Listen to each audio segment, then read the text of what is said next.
door actuator for the noise that my heater is making. The GTI is having an issue with the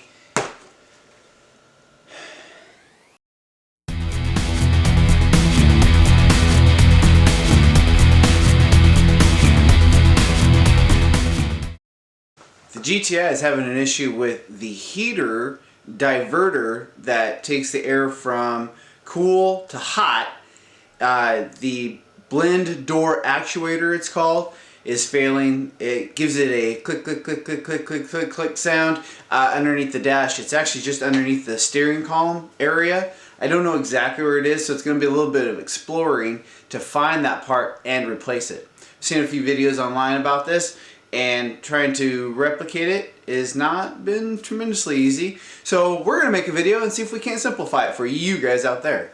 Now, one of the downsides to the blend door actuator failing is that it will work most of the time. Oddly, it seems like the warmer the day gets, the more it's likely to work. In the morning, when it's really cold and I get in the car, it doesn't work right away. In fact, you can kind of barely even hear a gear or motor running kind of real lightly in the background, and it doesn't transfer at all. No clicking sound, no nothing. It's not till later in the day that you try to turn on the heat and it will actually click until it's converted over to heat, and then you'll actually start getting some heat through the vents. Now, on a GTI or a Golf, there are two blend door actuators that I'm aware of. There's one for the cold into the heat. Then there's also one underneath the dash for, I believe, the transfer between the upper vents and the lower vents. So you may get a clicky noise for that one as well. For us today, we're just going to be working on the blend door actuator that controls the heat to cool, or cool to heat. These parts are actually really easy to source. You can either get them direct from Volkswagen, or you can get them from other automotive part sources. I got mine from AutoZone. This one, again, has electronic mounting point, has 3 mounting points to bolt it in. There's actually a shaft that attaches from here, and you can see it's kind of got some proprietary shape to it, but it goes from here into another part of the dash, and this is what transitions the air from the cold flow to the warm flow, or vice versa. Okay, so basically what we have to do under here is take out a couple of Torx head screws. This one's particularly a T15. We have one down here in the footwell. Then we have a couple right here. One back here. One right here. And I'm sure we're going to have a few more popping up randomly. So let's see if we can get this on video. That's one. That's two. That's three. Now, as you can see, we have this little tray here, which comes out. You press it the sides. This has 2 clips that clip in right here, and then there's one of your your fuse boxes. Okay, so now we have another Torx bit here, another Torx bit here. All right, that's 4. That's 5. Got one up here. All right, that's 6. Ooh. Okay, so we have a tray that comes out there. So we have a tray that comes down from here, and that clips in here, and then goes up to here.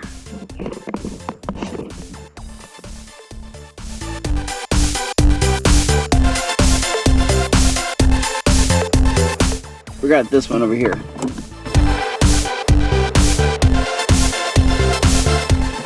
That's 7. All right, everybody. You might be especially surprised as I am to find out that I took apart all that stuff for absolutely no reason at all. Turns out I just didn't look hard enough, and the part we got to replace is actually just right up in here. I'm gonna try to get you in here. It is actually right here. Right here. Totally missed it. Didn't see it, but that's okay. So, like I said, this was all exploratory. So all the other work I did, completely for naught. So, I'm gonna put all that back real quick, and then we'll be right back to start the removal of that part. All right, guys, see you in a second. So, now that we're back under here, the dash isn't completely put back together. I'm having an issue with one of the wires going back into place, right? But let's get the part replaced that we need to replace. So, again, we're back under the dash. Just directly above the accelerator is the part that we're having the issue with. And I'm not sure that we're going to be able to get in here and get a good view of this. I do have a couple of lights. These things are super handy. Basically, it's just a little kind of hazard light. Now right here we have one screw that we need to remove. There's just a pin that goes into this one and kind of holds it in place. Then there's another screw up above, and the back side of it, right here, you may be able to see, maybe not. And then we should be able to pull it down. Again, there's the electrical connector. So again, this little wheel turns, which turns this shaft right here. And I might be able to get that on camera. Turn the car on. And if you watch, this little gear will turn when I turn it to warm. Interestingly enough, it's not making the clicking noise. There we go. There we go. It's almost like it wants to keep turning when it's done turning.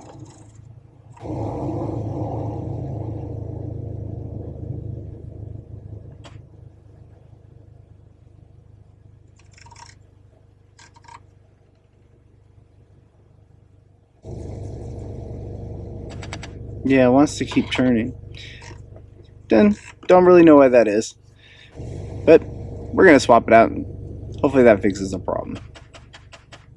Okay. First thing we need to do is get our handy ratchet into place. And see if we're still... Look at that. It's still our T15. We do not have a lot of room to move in here. You wouldn't believe how I'm contorted getting into this spot.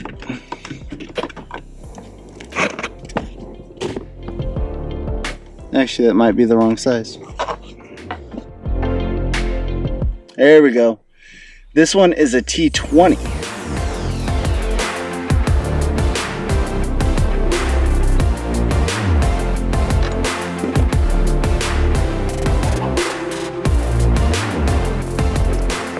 Okay, so what I'm trying to show you guys right here, and you may be able to see it, is that that Torx bit is about the only space that we have to get in there. There's no room for a ratchet.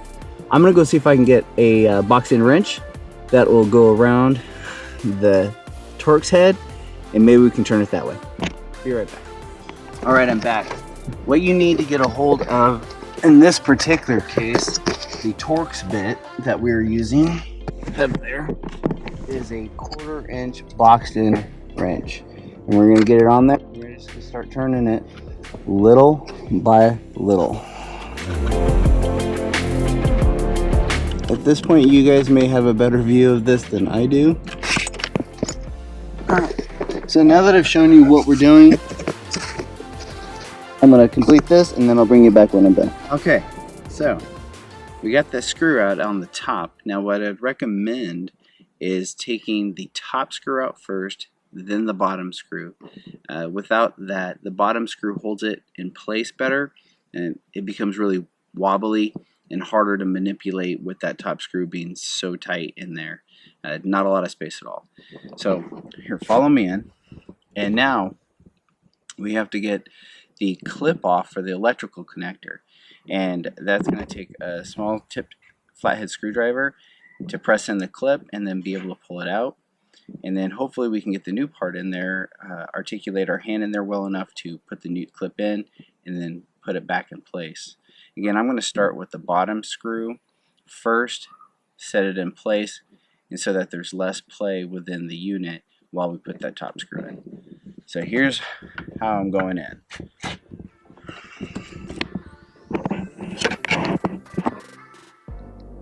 Alright, now that we have the unit loose, I hope you guys can see this, we have to get the blue clip there undone. There's not a lot of wire here, so there's not a lot of space. Basically, we got to get this blue clip pushed in, pull the electrical connector out, and alright, be right back with you. This is probably a really awkward video, but we got it out.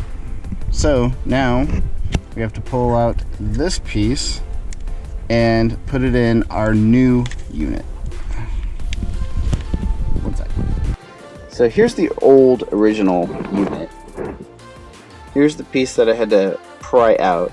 Now it looks like it kind of has a press fit in, so I had to pry it out with a screwdriver, but it does just slide right back out. Now I think I figured out what the problem with this unit is. I mean, again, it was still working. However, you'll notice the case is split right here. So for whatever reason, a little clip maybe have given way and the case is split and it doesn't want to stay together. So I imagine that's probably where the failure happened. Okay, so that's the old unit.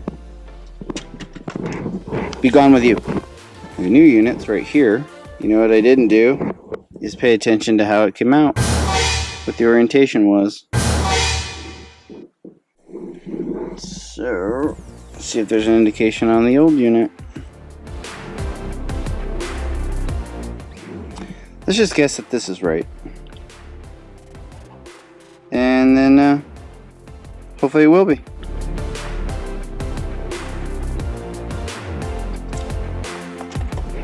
Alright, we'll do a test fit and then I'll come back and let you guys know how it goes in there. Thanks a lot. So as I'm doing this, just a couple of tips. Now I'm using a Torx bit that is a smaller head, and so if you happen to have something like this, I have a boxed-in wrench that has a ratcheting tip, and what I'm doing is basically inserting the ratcheting tip around it like that, and then I'm fitting it up in there and then just holding the socket in place while I ratchet the threaded screw, which is just basically coarse thread screw, into place. It's tedious, take your time, don't go fast, just be patient and you will get it in there or get it out in both cases. Alright, just a little tip. Alright, here we are. Now that we have it in place, again, so one of the things I did to get it in there, like I said, I used the boxed in ratchet, and then there's a little piece right here, I can't really tell you what it is. I think it's part of the brake pedal assembly, and I actually use that as leverage with the back of the socket to kind of push in there and just hold it in place as I slowly ratcheted it in. Just a little pro tip to, again, be patient and just, it'll happen. Now this is also plastic, threading into plastic. The screws are threading into plastic.